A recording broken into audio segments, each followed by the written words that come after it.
High, welcome to my channel. तर काय ना, बरेच दिवस झालं व्हिडिओ बनवला नव्हता, त्याच्यामुळे वाटायचं टाकावं का नाही, किंवा रोज ठरवायचे मी की अरे आज टाकूया, उद्या टाकूया. आणि काय व्हायचं, रोज सकाळी उठलं की म्हणजे ठरवलेलं असायचं की अरे आज दिवसभरात आपण व्हिडिओ बनवणार आणि टाकणार.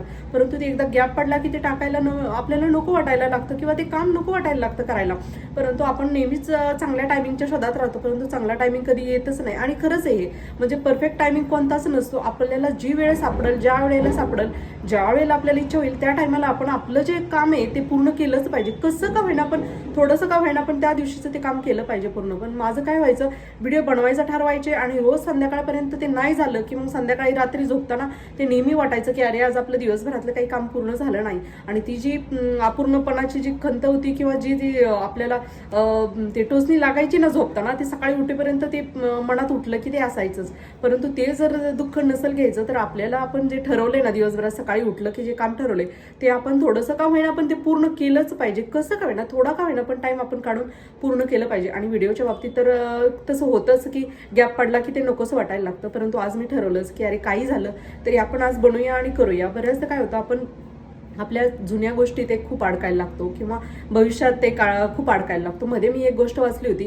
की त्याच्यात एका म्हणजे मुलांनी, छोट्या मुलांनी त्याच्या आईला विचारलं, कुठेतरी शाळेमध्ये वगैरे त्याला शिकवताना त्याने ते ऐकलं असेल की आई आनंदाचं म्हणजे टायमिंग कोणता असतो, किंवा आनंदाचं क्षण कोणत्या गोष्टीला म्हणायचं. तर आईला खरंच विचार करायला लागली आई की अरे खरंच आनंदाचा क्षण माझ्या आयुष्यातला कोणता आहे. म्हणजे मी शाळेत जात होते तेव्हा मला चांगले मार्क पडले, तो माझ्या आनंदाचा क्षण होता का? किंवा मी नंतर मोठी झाले, बाबा चला ग्रॅज्युएशन झालं त्यावेळेस माझं ग्रॅज्युएशन पूर्ण झालं म्हणून मी माझा तो आनंदाचा क्षण होता का?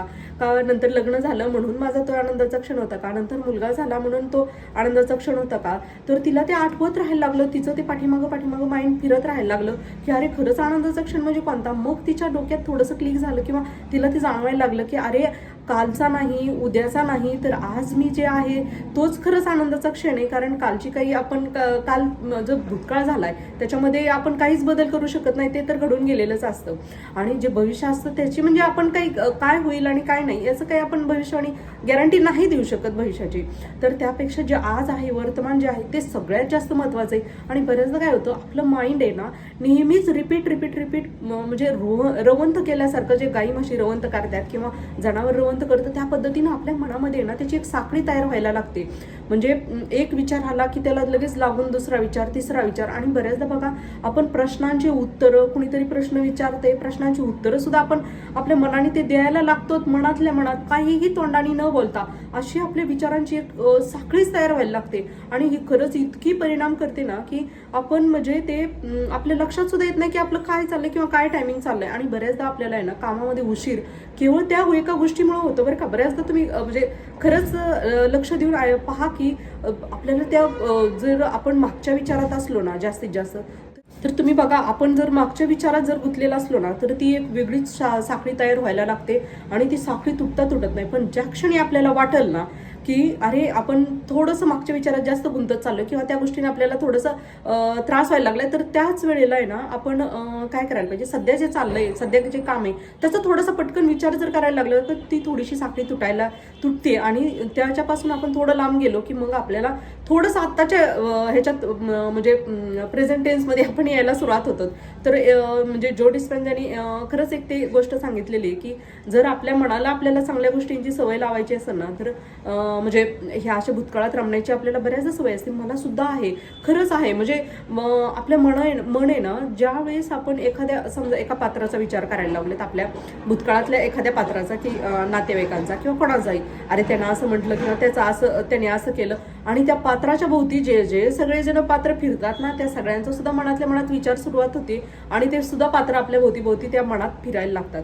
परंतु ही जर तोडायचं असेल, हे जर आपल्याला पद्धत आपली स्वतःची वर्तमानात राहण्यासाठी नवीन पद्धत आपल्याला स्वतःला लावायची असेल, नवीन सवय लावायची असेल, तर आपण म्हणजे जो डिस्पेन्झानी सांगितलंय ना, तर त्याच्यामध्ये त्यांनी एक खूप छान टेक्निक सांगितली की सकाळी उठलं की तुम्हाला काय पाहिजे याचा विचार करा. भविष्याचा म्हणजे आपल्याला काय पाहिजे, मी कसं पाहिजे, माझं बेस्ट व्हर्जन कसं पाहिजे, किंवा मला कसं जगलेलं आवडत, माझे मुलं, माझी कोणतीही परिस्थिती, माझा पैसा, माझं म्हणजे कोणतंही काम असू द्या, आपली कोणत्याही प्रेझेंट टेन्समध्ये जी आपल्याला बेस्ट आपली म्हणजे गोष्ट पाहिजे त्या गोष्टींचा, अशा 5 असू द्या, 6 असू द्या, 10 असू द्या, ह्या सगळ्यांचा पण एका पटकन विचार करायचा उठल्याचा आणि उठल्या त्याचा विचार करायचा आणि ती एक फिल्म बनवल्यासारखी किंवा एक मूवी बनवल्यासारखी आपण ती मनातल्या मनात तयार करायची की मी असे असायला पाहिजे, माझं हे असं असायला पाहिजे, मला इतका पैसा पाहिजे, माझं घर असं पाहिजे, माझी गाडी अशी पाहिजे.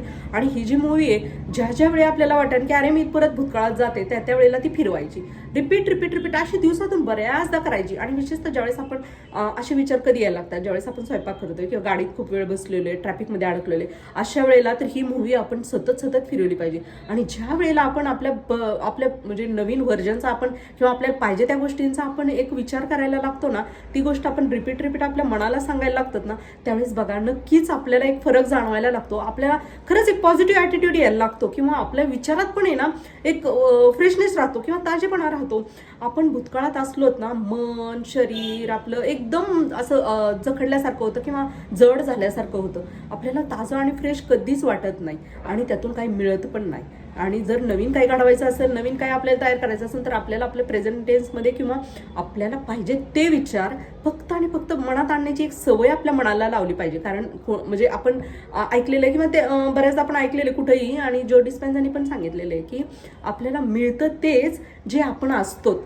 आपल्याला मिळतं तेच जे आपण असतो. म्हणजे काय, आपण जसे आहोत, आपण विचार करतो ते नाही, तर आपण जसे आहोत तसे. आणि हे आपण म्हणजे स्वतःला सवय लावून आपण तसं बनवू शकतो ना, आपलं बेस्ट व्हर्जन आपण बनवू शकतो.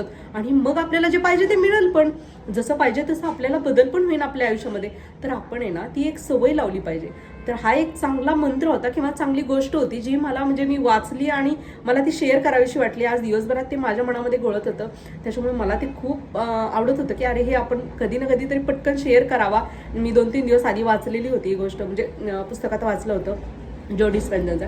तर ते मी ठरवलं होतं की एकदा तरी हे सांगावं पटकन आपल्या व्हिडिओमध्ये. तर ह्या गोष्टीचा जर कोणाला उपयोग झाला आणि फायदा झाला तर ते सगळ्यात चांगलंच आहे ना. त्यासाठीच हे मी व्हिडिओ बनवायचा आज ठरवलं होता. थँक्यू.